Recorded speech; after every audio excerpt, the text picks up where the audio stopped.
నమస్కారం, welcome to Suman TV. నేను గీతాంజలి. నమో నారసింహ. జనవరి 29వ తారీఖున చొల్లంగి అమావాస్య అని, తై అమావాస్య అని చెబుతూ ఉంటారు. అసలు ఈ అమావాస్య ప్రత్యేకత ఏంటి? చాలా మంది దగ్గర నేను విన్నానండి. ఈ సంవత్సరంలో సాధారణ ఒక సంవత్సరంలో వచ్చేటువంటి అత్యంత విశిష్టమైన అమావాస్యల్లో ఇది ఒకటని చెప్తారు. ఇక జనవరి 29వ తారీఖున వస్తుంది. అసలు ఏమిటి విశిష్టత? ఏం చేయాలి ఆ రోజున? మనం విధిగా నియమాలంటూ ఏమన్నా ఉంటాయా, లేకపోతే ఏమైనా దైవ దర్శనాలు చేసుకోవాలా ఆ రోజు? ఇవన్నీ తెలుసుకుందాము. అందులోనూ అమావాస్య అంటున్నారు కాబట్టి మరి ఆ ప్రత్యేకతలు ఏంటో తెలుసుకుందాం. ప్రస్తుతం నేనున్నాను గోవింద కల్పవృక్ష నారసింహ సాలగ్రామ ఆశ్రమం దగ్గర. ప్రస్తుతం మనతో పాటు ఉన్నారు డాక్టర్ కృష్ణ చైతన్య స్వామి గురువు గారు, ప్రముఖ నృసింహ ఉపాసకులు వారు. వారితో మాట్లాడి వివరాలు తెలుసుకుందాం. గురుగారు నమస్కారం అండి. నమస్కారం. నమో నారసింహ. నమో నారసింహ. ఇంక ఇక్కడ దగ్గరే కూర్చున్నాము చక్కగా స్వామి దగ్గరే. 29వ తారీఖు అండి, చాలా అత్యంత విశేషమైన రోజు అని చెప్పారు నాకు అడిగితే. నేను అదేదో మిమ్మల్ని అడుగుదామని అనుకున్నాను. అసలు ఏంటి తై అమావాస్య అని విన్నాను, నేను ఆ పేరు వినలేదండి ఇప్పటిదాకా. చొల్లంగి అమావాస్య అనేది సాధారణంగా చెప్తూ ఉంటారు. అసలు ఏంటివి రెండు ఒకటేనా? పుష్యమాసంలో వచ్చేటువంటి అమావాస్యని తై అమావాస్య అని, చొల్లంగి అమావాస్య అని, దీన్ని మౌని అమావాస్య అని అంటారు. మన తెలుగు ప్రాంతాల్లో అంతా కూడా చొల్లంగి అమావాస్య, మౌని అమావాస్య అనేటువంటిది చాలా ప్రాముఖ్యం. ఇది తమిళ్లో అంటే తై మాసం అనేటువంటిది తమిళ్కి సంబంధించినటువంటి సాంప్రదాయంలో తై అమావాస్య అని పిలుస్తారు. ఇది చాలా విశేషమైనటువంటిది. సకల అరిష్టాలను కూడా నివారణ చేసేటువంటి అమావాస్య. చాలా అత్యద్భుతమైనటువంటి ఫలితాలని కూడా మనకు ఈ యొక్క అమావాస్య నాడు కొన్ని ఆరాధనలు చేస్తే కలుగుతాయని చెప్పి మనకు పెద్దలు చెప్పి ఉన్నారు. ఆ యొక్క ఆరాధన అనేటువంటిది చేస్తే చాలా అద్భుతమైన ఫలితాలు ఉంటాయి. సాధారణంగా మనం పౌర్ణమి అమావాస్య చూస్తాం. ఈ రెండిట్లో కంపేర్ చేసుకుంటే పౌర్ణమి చాలా విశేషంగా చూస్తాం. కానీ అమావాస్య కూడా అత్యంత శక్తివంతమైన రోజు అని కూడా చెప్తారు ఈ మౌని అమావాస్య. అసలు ఏంటి ఆ రోజున ఏం చేయాలి? అంటే సాధారణంగా మనం తై అమావాస్యకి ఎందుకు ఇంత విశేషం అంటే, ఆనాడు ఎలాంటి గ్రహ ప్రభావం ఉన్నటువంటి వారైనా కూడా నదీ స్నానం చేయడం, అదే విధంగా ఏదైనా దైవ దర్శనం చేసుకోవడం అనేటువంటిది చాలా విశేషం.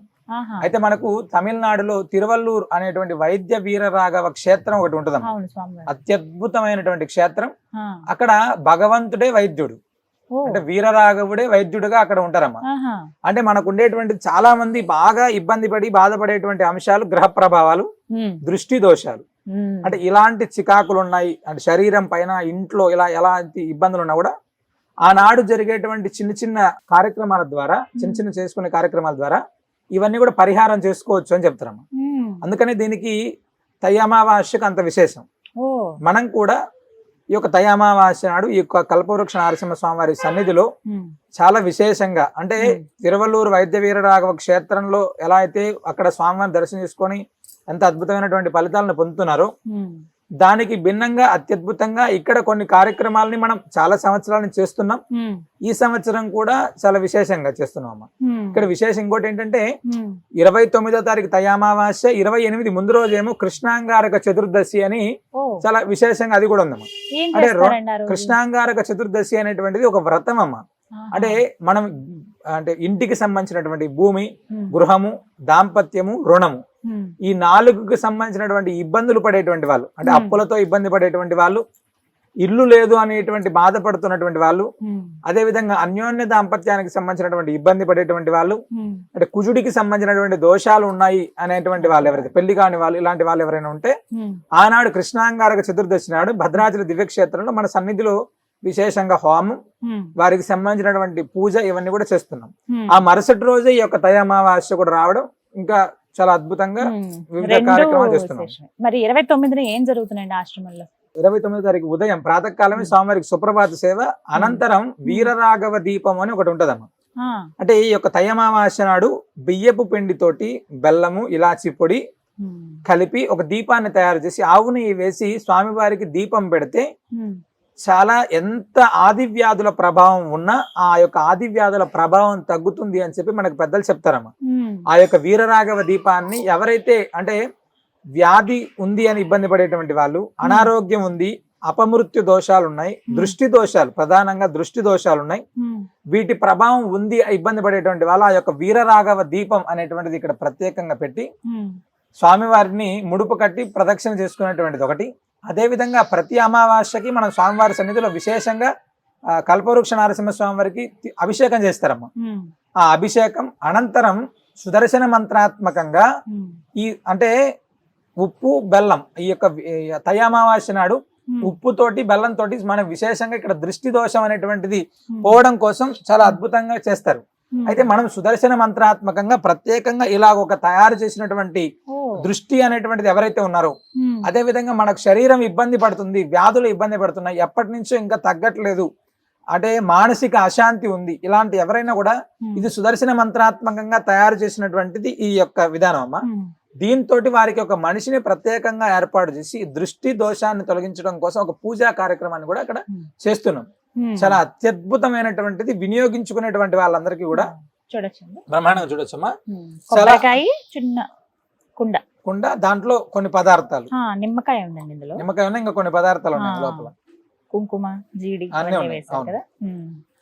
దీంతో దృష్టి తీస్తారు. దీనికంటే ప్రత్యేకంగా ఒక మనిషి ఉంటారు, ప్రత్యేకంగా మనిషి ఉన్నారు. ఈ దృష్టి దోష నివారణ అనేటువంటిది ఖచ్చితంగా జరుగుతుంది.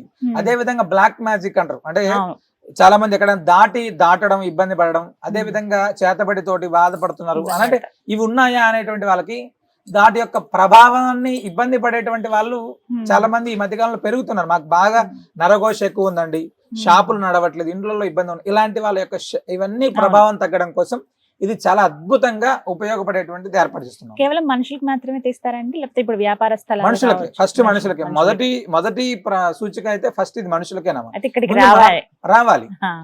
వీరరాఘవ దీపం అనేటువంటిది ఇక్కడ పెట్టాలి. ఆ వీరరాఘవుడికి సంబంధించినటువంటి హోమం ఇక్కడ మనం చేస్తాం, ఆ ఒక హోమంలో పాల్గొనాలి.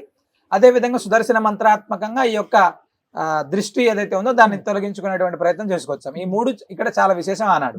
జనవరి 29 మౌని అమావాస్య. చాలా మందికి తెలుసు అండి, ఇప్పుడు మాట్లాడుకున్నట్టుగా ఎంతో విశేషవంతమైన శక్తివంతమైన రోజు అంటారు. దిష్టి దోషాలు ఉన్న వాళ్ళు కావచ్చు, ఈ బ్లాక్ మ్యాజిక్ చేయబడి ఇబ్బంది పడుతున్నాం అన్న వాళ్ళు, ఏ అనారోగ్యాలు వస్తున్నాయో తెలియట్లేదు, కుటుంబం అంతా ఏదో ఒక ప్రాబ్లం ఫేస్ చేస్తున్నాము, హాస్పిటల్ చుట్టూ తిరుగుతున్నాం అనుకున్న వాళ్ళకి చక్కటి పరిహారం చెప్తూ ఉన్నారు. ఇక్కడికి వస్తే గనక మీరు ఆశ్రమానికి వస్తే మీకు అడ్రస్ నేను స్క్రీన్ మీద డిస్ప్లే చేస్తాను, నెంబర్ కూడా ఇస్తాను, వివరాలు కనుక్కొని రండి. మీరు చాలా ఈజీ అండి. రామచంద్రుడి ఆలయం ఏదైతే ఉందో భద్రాచలం, ఆ రామయ్య ఆలయానికి కేవలం 100 మీటర్ల దూరంలోనే ఉంటుంది, మీరు రావచ్చు. చాలా మందికి తెలుసు ఆశ్రమం, మరొకసారి నేను అడ్రస్ కూడా ఇస్తున్నాను. ఈ విధంగా ఉంటుంది, కొబ్బరికాయ చిన్న పెడతా, ఇందులోనేమో నిమ్మకాయ, జీడి అవన్నీ వేశారు. దీంతో ప్రత్యేకంగా వచ్చిన వాళ్ళకి దిష్టి తీస్తారు, ఖచ్చితంగా నివారణ అయ్యి వాళ్ళు బయటపడిన సందర్భాలు కూడా ఉన్నాయని చెప్తున్నారు గురువు గారు. అదే కదండి? అవునమ్మా. ఇంట్లో కట్టుకోవడానికి అంటే వ్యాపార స్థలాల్లో కావచ్చు, ఇంట్లో అంటే రాకోకుండా మేము ఎవరైనా ఇబ్బంది ఉంటే ఇంట్లో కట్టుకోవడానికి, ఇంట్లో ఉండేటువంటి ప్రభావాలు తగ్గడం కోసం ప్రత్యేకంగా సుదర్శన మంత్రాత్మకంగా నృసింహ మహామంత్రాన్ని అభిమంత్రించి ఒక కొబ్బరికాయని, ఒక పూర్ణ ఫలాన్ని తయారు చేసి వచ్చినటువంటి వాళ్ళందరికీ కూడా మనం ఇస్తున్నాం. దీన్ని ఇంట్లో కట్టడం ద్వారా అలక్ష్మీ ప్రభావాలు ఏవైతే ఉన్నాయో, ఇంట్లో ఉండే అశాంతి ఏదైతే ఉందో అన్ని కూడా తొలగిపోవడం కోసం ఇది కూడా మనం ఏర్పాటు చేసాం. ఖచ్చితంగా అద్భుతమైనటువంటి పరిహారం, అంటే చాలా తక్కువగా, అంటే ఎక్కువ ఖర్చు పెట్టుకోకుండా మనం స్వామివారి సన్నిధిలో దర్శనం చేసుకోవచ్చు. మనకు ఉండేటువంటి యొక్క ఆది వ్యాధుల ప్రభావానికి, దృష్టి దోష నివారణకు కావచ్చు, ఏదైనా ఎలాంటి దోష ప్రభావాలు ఉన్నప్పటికీ కూడా ఈ యొక్క పరిహారం అనేటువంటిది వాళ్ళ జీవితాన్ని ఖచ్చితంగా మారుస్తుంది. అయితే ముందు రోజు 28నే చతుర్దశి రోజు వస్తే ఆ రోజు పూజ చేసుకుని నిద్రించి మళ్ళీ తర్వాత రోజు ఈ విధంగా దృష్టి తీసుకుని వెళ్ళొచ్చు. అంగారక చతుర్దశి రావడం, ఆ దీపం ఇక్కడే ఇస్తారండి, ఇక్కడ ఇస్తారు. రెండో విషయం ఏంటంటమ్మా, ఇక్కడ అమావాస్య నాడు ముందు రోజు రాత్రి నిద్ర చేయడానికి వచ్చేటువంటి వాళ్ళ సంఖ్య ప్రతి అమావాస్యకి కొన్ని వందలాది మంది ఉంటారమ్మా. స్వామి ఆశ్రమంలోనే పడుకుంటారు చాలా మంది. చాలా మంది వచ్చి స్వామివారి సన్నిధిలో నిద్ర చేసిన తర్వాత మేము చాలా మంది వింటుంటాం, స్వామివారు రాత్రి పూట అంటే వాళ్ళకి తెలియకోకుండా మాకేదో చాలా విశేషంగా ఉంది స్వామివారి సన్నిధిలో నిద్ర చేస్తే, అంటే ఒళ్ళంతా కూడా తేలికైపోతుంది, శరీరం అంతా కూడా తేలికవుతుంది అని చెప్పేటువంటి వాళ్ళ సంఖ్య ప్రతి అమావాస్యగా మేము వింటున్నాము. అదే ఇక్కడంతా సంచరిస్తారు ఆయన, ఖచ్చితంగా అనుగ్రహం అయితే ఉంటుంది. 29 చాలా విశేషంగా ఉంటుంది. చాలా చక్కగా వివరించారండి, ధన్యవాదాలు. విన్నారు కదా, మౌని అమావాస్య జనవరి 29 అండి. ముందు రోజు చతుర్దశి రోజు కూడా వివిధ పూజా కార్యక్రమాలు ఉంటాయి కాబట్టి మీకు వీలు కుదురుతుంది అని అనుకుంటే కనుక జనవరి 28నే మీరు చక్కగా ఆశ్రమానికి రండి. అడ్రస్, ఫోన్ నెంబర్ కూడా నేను డిస్ప్లే చేస్తాను. మౌని అమావాస్య రోజున ప్రత్యేకించి దిష్టి దోషాలు, గ్రహ దోషాలు ఉన్న వాళ్ళకి, అలాగే అనారోగ్య సమస్యలు ఉన్న వాళ్ళకి ఒక చక్కటి రోజు, చక్కగా పరిష్కారాలు ఉంటాయి. దానికి ఒక పరిహారం కూడా చేసుకొని చెప్తున్నారు. హోమం కూడా ఉంటుంది, హోమంలో కూడా మీరు పాల్గొనవచ్చు. మరిన్ని వివరాలకు మీరు స్క్రీన్ మీద నెంబర్స్కు కాల్ చేయండి, ఆ స్వామి వారి అనుగ్రహాన్ని పొందండి.